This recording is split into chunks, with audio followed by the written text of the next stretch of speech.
Assalamualaikum warahmatullahi wabarakatuh. Nama saya Frida Wafian Lubabah, NIM E2018-2223. Di sini saya akan mempresentasikan PowerPoint saya, mata kuliah produk halal, dengan materi aspek-aspek halal dan haram dalam Islam. Di sini ada 4 aspek mengenai halal dan haram. Yang pertama ditinjau dari segi Al-Quran, yang kedua dari Al-Hadis, yang ketiga dari atsar para nabi, dan yang keempat dari segi ijma ulama.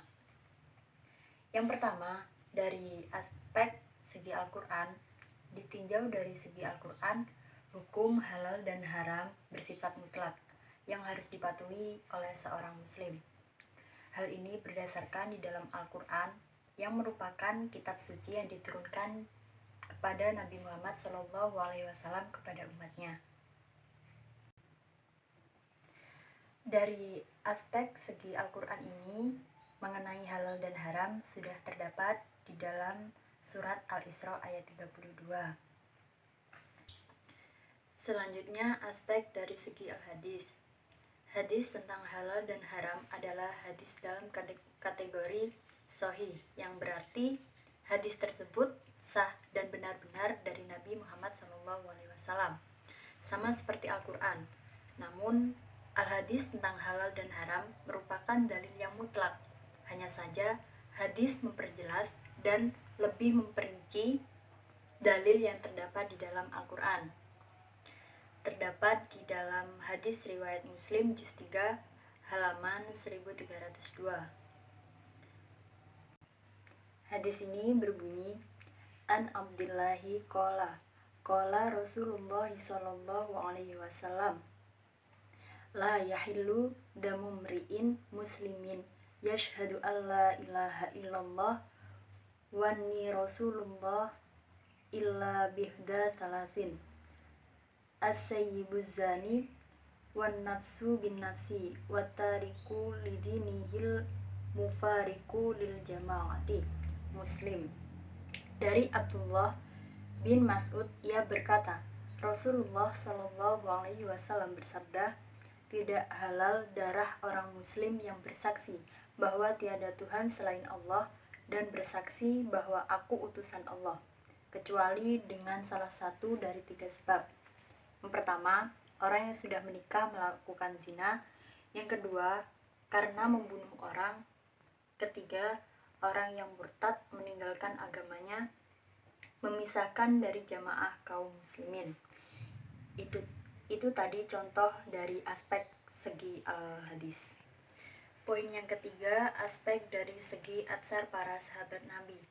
Atsar yaitu perkataan atau perbuatan yang berasal dari para sahabat atau tabi'in, tetapi tetap disandarkan kepada Nabi Muhammad SAW, yang berbunyi, Ani Bani Abbasi qala naha Rasulullah sallallahu alaihi wasallam antushtaros syamrota hatta tut'ama wa qala ida dhahara zana war riba fi qaryatin faqad ahallu bi anfusihim adaballah.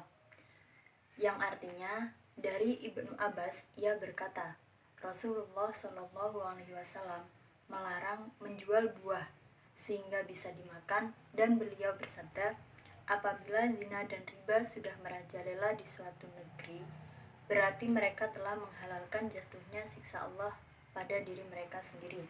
Hadis riwayat Hakim dalam Al-Mustadrak, ia berkata sahih sanadnya, juz 2 halaman 43 nomor 2261.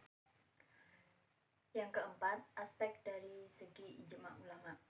Ijma adalah kesepakatan para ulama dalam menetapkan suatu hukum-hukum dalam Islam berdasarkan Al-Quran dan Al-Hadis dalam suatu perkara yang terjadi.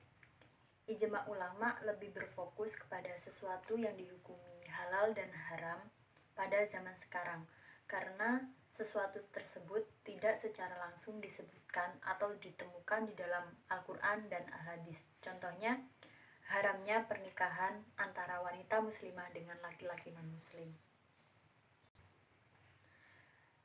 Poin selanjutnya, Keutamaan mencari yang halal. Dikeluarkan Imam Al-Bukhari dalam Sahihnya, yang artinya dalam Al-Miqdam radhiyallahu anhu bahwa Rasulullah Shallallahu alaihi wasallam bersabda, tidaklah seorang hamba memakan makanan yang lebih baik dari hasil usaha tangannya sendiri, dan sungguh Nabi Daud alaihissalam makan dari hasil usaha tangannya sendiri. Faedah penting dari hadis di atas. Yang pertama, termasuk sifat mulia yang dimiliki oleh para nabi alaihissalam dan orang-orang yang solih adalah mencari nafkah yang halal dengan usaha mereka sendiri, dan ini tidak melalaikan mereka dari amal solih lainnya, seperti berdakwah di jalan Allah Ta'ala dan menuntut ilmu agama. Selanjutnya, usaha yang halal dalam mencari rezeki tidak bertentangan dengan sifat zuhud, selama usaha tersebut tidak melalaikan manusia dengan Allah Subhanahu wa Ta'ala. Selanjutnya, bekerja dengan usaha yang halal meskipun dipandang hina oleh manusia lebih baik dan mulia daripada meminta-minta dan menjadi beban bagi orang lain. Poin selanjutnya, jenis-jenis halal dan haram. Di sini jenis halal dan haram dibagi menjadi 3. Yang pertama, halal dan haram karena zatnya. Yang kedua, halal dan haram karena prosesnya. Dan yang ketiga, halal dan haram karena memperolehnya. Tingkat halal dan haram. Di sini yang pertama tingkatnya adalah waroknya, orang yang menjaga kesucian diri dari melakukan keharaman sesuai dengan apa yang telah digariskan atau dikatakan oleh ulama. Yang kedua, tingkat warok, orang yang menjaga kesucian dari segala yang menjurus ke arah haram, walaupun fatwa seorang ulama membolehkan hal itu. Yang ketiga, tingkatan warok, orang yang menghindari barang yang diputus, tidak haram oleh seorang mufti, juga tidak subahat tentang halalnya. Yang keempat, tingkat warok, orang yang menjaga diri dari sesuatu yang tidak berbahaya sama sekali dan tidak mengkhawatirkan timbulnya bahaya, tetapi di dalam memperoleh sesuatu tersebut bukan didasari atas dasar takwa kepada Allah atau khawatir menjurus kepada hal-hal yang mudah menimbulkan kemakruhan atau maksiat. Itu saja yang dapat saya sampaikan dari PowerPoint saya. Apabila terdapat kesalahan, saya mohon maaf yang sebesar-besarnya. Wassalamualaikum warahmatullahi wabarakatuh.